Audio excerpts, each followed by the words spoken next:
സത്യം പറഞ്ഞാൽ നമ്മൾ എടുക്കുന്ന തീരുമാനങ്ങളുടെ റിസൾട്ടാണ് നമ്മൾ അനുഭവിച്ചുകൊണ്ടിരിക്കുന്നത്. തീരുമാനങ്ങൾ പ്രവൃത്തികളിലേക്ക് കടക്കും. അപ്പോൾ തീരുമാനം തെറ്റിപ്പോയാൽ പ്രവൃത്തികൾ തെറ്റും. അതുകൊണ്ട് തീരുമാനങ്ങളിൽ എങ്ങനെ തെറ്റുകൾ ഉണ്ടാകുന്നു, അതിൻ്റെ കാരണങ്ങൾ എന്തെല്ലാമാണ്, ഇതറിഞ്ഞിരിക്കേണ്ടത് വളരെ പ്രധാനപ്പെട്ട ഒരു കാര്യമായി മാറുന്നു. അപ്പോൾ ഇന്നത്തെ വീഡിയോ അതേക്കുറിച്ചാണ്. ഞാൻ മേരി മറ്റിൽഡ. പുതിയൊരു എപ്പിസോഡിലേക്ക് എല്ലാവർക്കും സ്വാഗതം.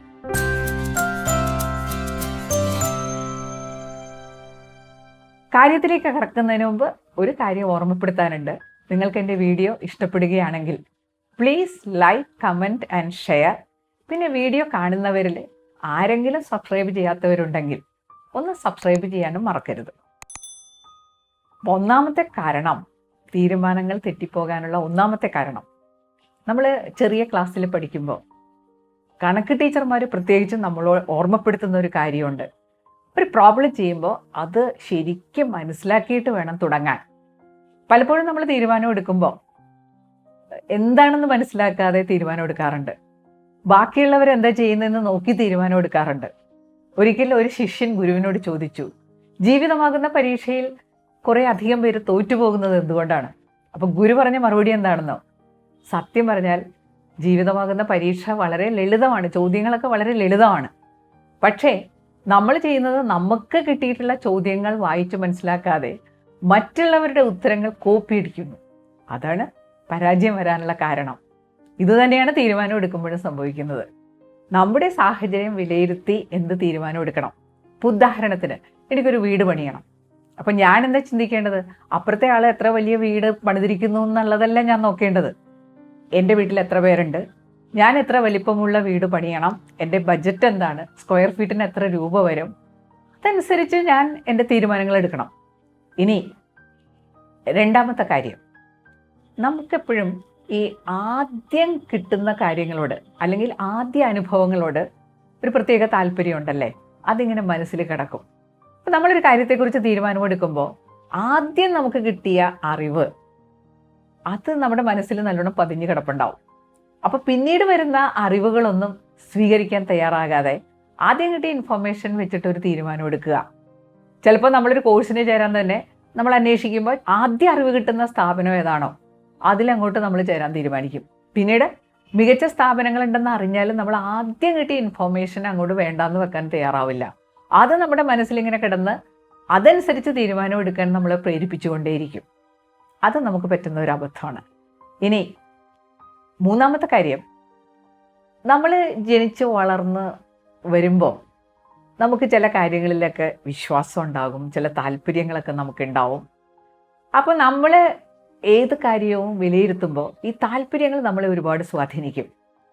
അത്തരം താല്പര്യങ്ങൾ കൺഫേം ചെയ്യാനുള്ള കാര്യങ്ങളാണ് നമ്മളുടെ മനസ്സിലേക്ക് കടന്നു വരിക, അല്ലെങ്കിൽ നമ്മുടെ ശ്രദ്ധയിൽപ്പെടുക. അപ്പോൾ ഞാൻ ചെറുപ്പത്തിലെ എൻ്റെ മനസ്സിൽ കയറിയൊരു വിശ്വാസമുണ്ട്, happiness is our own choice. നമ്മുടെ സന്തോഷം എന്നുള്ളത് നമ്മുടെ ചോയ്സാണ്. അപ്പോൾ ഞാൻ പലപ്പോഴും സന്തോഷം ഉണ്ടാക്കുന്ന കാര്യങ്ങൾ എന്തൊക്കെയാണെന്ന് കണ്ടെത്താൻ ഞാൻ എപ്പോഴും ശ്രമിക്കും. അപ്പോൾ മറ്റ് കാര്യങ്ങളൊക്കെ ഞാൻ വിട്ടുകളയും. ഇപ്പോൾ നമ്മൾ വാട്സപ്പിൽ തന്നെ മെസ്സേജസ് ഒക്കെ വരില്ലേ, നല്ല രസമുള്ള നമുക്ക് സന്തോഷം തരുന്ന മെസ്സേജൊക്കെ എൻ്റെ കണ്ണിൽ പെടുകയുള്ളൂ. അല്ലാത്ത കാര്യങ്ങളൊന്നും ഞാനങ്ങനെ ശ്രദ്ധിക്കാറില്ല. പക്ഷേ ശരിയായിട്ടുള്ള തീരുമാനങ്ങൾ എടുക്കണമെങ്കിൽ എല്ലാ വശങ്ങളും വിലയിരുത്തണ്ടേ. അപ്പോൾ അതിന് കൺഫർമേഷൻ ബയസ് എന്നാ പറയുക. നമ്മുടെ മനസ്സിലുള്ള വിശ്വാസം അത് വീണ്ടും വീണ്ടും കൺഫേം ചെയ്യാനുള്ള കാര്യങ്ങളിൽ മാത്രം നമ്മൾ ശ്രദ്ധ കൊടുക്കുക. അപ്പോൾ സെലക്റ്റീവായിട്ടുള്ള ഒരു ഒബ്സർവേഷനായിട്ട് അത് മാറും. അപ്പോൾ അത് നല്ല തീരുമാനം എടുക്കുന്നതിന് തടസ്സമുണ്ടാക്കും. ഇനി നാലാമത്തെ കാര്യം, ഓവർ കോൺഫിഡൻസ് കൊണ്ട് തീരുമാനങ്ങൾ തെറ്റിപ്പോകാറുണ്ട്. ചില കാര്യങ്ങൾ നമ്മൾ ചെയ്ത് നല്ല ശീലം ഉണ്ടാവും. അപ്പോൾ നമുക്കൊരു ഭാവം വരും, ഇതൊക്കെ ചെയ്യാൻ എനിക്കറിയാം. ഞാൻ നേരത്തെ ചെയ്തൊരു കാര്യം വീണ്ടും ചെയ്യുമ്പോൾ ചിലപ്പോൾ അതുമായിട്ട് ബന്ധപ്പെട്ട നിയമങ്ങൾ തന്നെ മാറിയിട്ടുണ്ടാവും. പക്ഷേ ഇതൊന്നും അറിയാതെ ഞാൻ അമിതമായ ആത്മവിശ്വാസം കൊണ്ട് കാര്യങ്ങൾ ചെയ്ത് അബദ്ധത്തിൽ ചെന്ന് ചാടുക. എനിക്ക് ഏറ്റവും കൂടുതൽ ബുദ്ധിമുട്ടുണ്ടായിട്ടുള്ളത് പരീക്ഷ എഴുതുമ്പോഴാണ്. ചില പരീക്ഷകൾക്ക് നന്നായിട്ട് പഠിച്ചിട്ട് നമ്മൾ ഓവർ കോൺഫിഡൻ്റ് ആവും. നമ്മൾ പരീക്ഷ ഹാളിലെത്തി ക്വസ്റ്റ്യൻ പേപ്പർ വാങ്ങി ഉത്തരം എഴുതി വീട്ടിലെത്തുന്നു. ആദ്യത്തെ വാക്ക് കാണുമ്പോഴേ നമ്മൾ ഉത്തരം എഴുതാൻ തുടങ്ങും എന്നുള്ളതാണ്. വീട്ടിൽ ചെന്ന് വായിക്കുമ്പോഴാണ് സത്യത്തിൽ ക്വസ്റ്റ്യൻ പേപ്പറിൽ ചോദിച്ച ചോദ്യത്തിനല്ല ഉത്തരം എഴുതിയിരിക്കുന്നത്. ഓവർ കോൺഫിഡൻസ് പലപ്പോഴും നമ്മളെ അബദ്ധത്തിൽ ചാടിക്കും. ഇനി അഞ്ചാമത്തെ കാര്യം, തിടുക്കത്തിൽ എടുക്കുന്ന തീരുമാനങ്ങൾ തെറ്റിപ്പോകാൻ സാധ്യതയുണ്ട്. ചിലപ്പോൾ നമുക്ക് തീരുമാനം എടുക്കാൻ സമയമൊക്കെ ഉണ്ടാവും, പക്ഷേ നമ്മൾ നാളെയാവാം മറ്റന്നാളാവാം അവസാനം തീരുമാനം എടുക്കാതെ ഗതിയില്ല എന്നുള്ളൊരവസ്ഥയിലെത്തും. അപ്പോൾ നമ്മൾ ധൃതി പിടിച്ച് തീരുമാനം എടുത്ത് പ്രശ്നത്തിലാവുക. ഇതിന് വേറൊരു വശമുണ്ട്. മറ്റുള്ളവർക്ക് അനുകൂലമായിട്ടുള്ള തീരുമാനങ്ങൾ എടുക്കാൻ അവർ നമ്മളെ സമയത്തിൻ്റെ സമ്മർദ്ദത്തിലാക്കും. കല്യാണ കാര്യങ്ങളൊക്കെ വരുമ്പോൾ ശ്രദ്ധിച്ചിട്ടുണ്ടോ? ചെറുക്കന് 2 ആഴ്ചയെ ലീവുള്ളൂ, അതുകൊണ്ട് നിങ്ങൾ പെട്ടെന്ന് തീരുമാനം എടുത്താലേ ഇത് നടക്കൂ. അവർക്ക് അനുകൂലമായിട്ടുള്ളൊരു തീരുമാനം എടുക്കാൻ ആയിരിക്കും മിക്കവാറും ഇങ്ങനെ പറയുന്നത്. അതുപോലെ അഡ്മിഷൻ്റെ സമയത്തൊക്കെ ഏതാനും സീറ്റുകൾ മാത്രം, പെട്ടെന്ന് അഡ്മിഷൻ എടുത്തില്ലെങ്കിൽ സീറ്റുകൾ നഷ്ടപ്പെടും എന്നുള്ള രീതിയിൽ അവർ നമ്മളോട് സംസാരിക്കും. ഇതെല്ലാം തെറ്റായ തീരുമാനങ്ങൾ എടുക്കാൻ കാരണമായേക്കും. ഇനി 6ാമത്തെ കാര്യം, പലപ്പോഴും തീരുമാനം എടുക്കുമ്പോൾ നമ്മൾ ചില പാറ്റേൺ പിന്തുടരാറുണ്ട്. ഡേ ടു ഡേ ലൈഫിൽ നമ്മൾ പല തീരുമാനങ്ങൾ എടുക്കാറുണ്ടല്ലോ, ഡെയിലി റൊട്ടീൻ്റെ ഭാഗമായിട്ട്. അപ്പോൾ വീടുകളിൽ ചില രീതികളുണ്ടാവും, നമ്മൾ അത് പിന്തുടരും. പക്ഷേ ഒന്ന് ചിന്തിച്ച് ആ രീതികളിൽ ഒരു മാറ്റം വരുത്തി കഴിഞ്ഞാൽ ചിലപ്പോൾ ജീവിതം വളരെ എളുപ്പമാകും കേട്ടോ. പക്ഷെ നമ്മൾ പാറ്റേൺ ഇങ്ങനെ പിന്തുടരും. അത് ജോലിയുടെ കാര്യത്തിലും വിദ്യാഭ്യാസത്തിൻ്റെ കാര്യത്തിലും ഒക്കെ നമ്മളങ്ങനെ ചെയ്യാറുണ്ട്. ഞങ്ങളൊക്കെ പഠിച്ചുകൊണ്ടിരുന്നപ്പോൾ ഒരു രീതി ഉണ്ടായിരുന്നു. 10ാം ക്ലാസ് കഴിഞ്ഞാൽ പിന്നെ പ്രീ ഡിഗ്രിക്ക് ചേരുക, പ്രീ ഡിഗ്രി കഴിഞ്ഞാൽ പിന്നെ ഡിഗ്രിക്ക് ചേരുക. അന്നും പല ഓപ്ഷൻസ് ഉണ്ടായിരുന്നു, പക്ഷെ നമുക്കെപ്പോഴും ഒരു പാറ്റേൺ പിന്തുടരാനാണ് താല്പര്യം. അപ്പോൾ പല ഓപ്ഷൻസും നമ്മൾ അറിയാതെ പോകും. എൻ്റെ മോളും പഠിക്കുന്ന സമയത്ത് എല്ലാവരും എൻജിനീയറിംഗ് കോഴ്സും മെഡിസിനും ഇതിനെപ്പറ്റി മാത്രമായിരുന്നു ചിന്തിച്ചുകൊണ്ടിരുന്നത്. അന്നിങ്ങനെ പല മേഖലകളിലേക്ക് ആളുകൾ ശ്രദ്ധിച്ചിരുന്നില്ല. അങ്ങനെയുള്ളൊരു ഓപ്ഷൻസ് അവരുടെ മനസ്സിലേക്ക് വന്നിരുന്നില്ല. അപ്പോൾ എപ്പോഴും ഇങ്ങനെ പാറ്റേൺ പിന്തുടരാനുള്ള ഒരു താല്പര്യം ശരിയായിട്ടുള്ള തീരുമാനങ്ങൾ എടുക്കുന്നതിന് എപ്പോഴും തടസ്സമായിട്ട് വരും എന്നുള്ളതാണ്.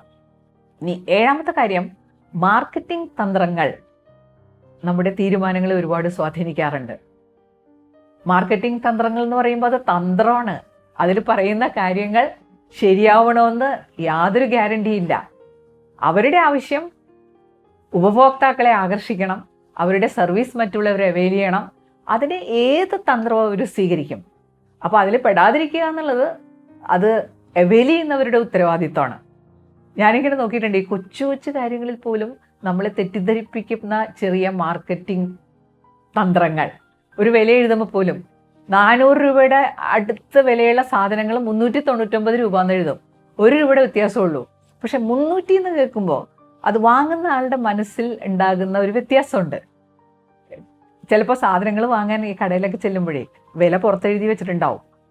1/2 കിലോ ഓറഞ്ച് 50 രൂപ. 1/2 കിലോ എന്നുള്ള കാര്യം നമ്മുടെ ശ്രദ്ധയിൽ പെടൂല. നമ്മൾ ഓറഞ്ച് വാങ്ങാൻ ചെല്ലുന്നു, 1 കിലോ ഓറഞ്ച് എടുക്കാൻ പറയുന്നു. അപ്പോൾ വില ചോദിക്കുമ്പോഴാണ് 100 രൂപ. അയ്യോ, നിങ്ങൾ 50 രൂപ എന്നാണല്ലോ എഴുതി വെച്ചിരിക്കുന്നത്, അത് 1/2 കിലോ ഓറഞ്ചിനാണ്. അപ്പോൾ നമ്മൾ ഏതായാലും സാധനം എടുത്ത സ്ഥിതിക്ക് അത് വേണ്ടാന്ന് പറയാൻ ചിലപ്പോൾ നമ്മുടെ അഭിമാനബോധം നമ്മളെ സമ്മതിക്കില്ല.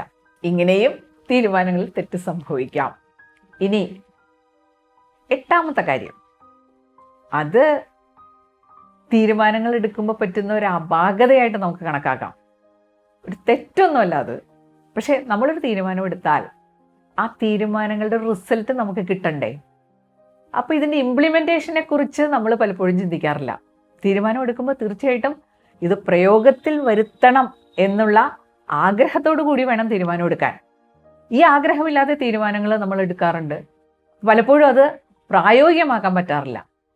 തീരുമാനങ്ങൾ എടുക്കുന്ന പോലെ തന്നെ ഇമ്പോർട്ടൻ്റ് ആണ് ഇംപ്ലിമെൻറ്റേഷൻ. അപ്പോൾ ഇംപ്ലിമെൻറ്റേഷൻ സൈഡിൽ നമ്മൾ ശ്രദ്ധിച്ചില്ലെങ്കിൽ തീരുമാനം എടുക്കുന്നതുകൊണ്ടുള്ള ഫലം നമുക്ക് കിട്ടാതെ വരും. അപ്പോൾ അത് തീരുമാനങ്ങൾ എടുക്കുമ്പോൾ സംഭവിക്കുന്ന ഒരു അപാകതയാണെന്ന് നമ്മൾ കാണേണ്ടി വരും. അപ്പോൾ തീരുമാനം എടുക്കുമ്പോൾ അത് ഇംപ്ലിമെൻറ്റേഷനും കൂടി മനസ്സിൽ കണ്ടുകൊണ്ട് വേണം ആദ്യം ഞാൻ എന്താണ് ഇതിന് ചെയ്യേണ്ടത്. അപ്പോൾ ഇത് തീരുമാനം എടുക്കുമ്പോൾ ഇത് എനിക്ക് നടത്താനുള്ള കപ്പാസിറ്റി ഉണ്ടോ, ഇത് പ്രായോഗികമാണോ, ആദ്യം ചെയ്യേണ്ടത് എന്താണ്, എങ്ങനെ ആ തീരുമാനത്തിലേക്ക് എത്താം. അപ്പോൾ ഇത്തരം കാര്യങ്ങളൊക്കെ തീർച്ചയായിട്ടും മനസ്സിലുണ്ടാവണം. ഇപ്പോൾ നമ്മുടെ ചർച്ച ഇവിടെ അവസാനിക്കുകയാണ്. തീരുമാനമെടുക്കുമ്പോൾ തെറ്റുപറ്റാനുള്ള 8 കാരണങ്ങളാണ് നമ്മളിപ്പോൾ കണ്ടെത്തിയത്. ഇനിയും കാരണങ്ങളുണ്ട്.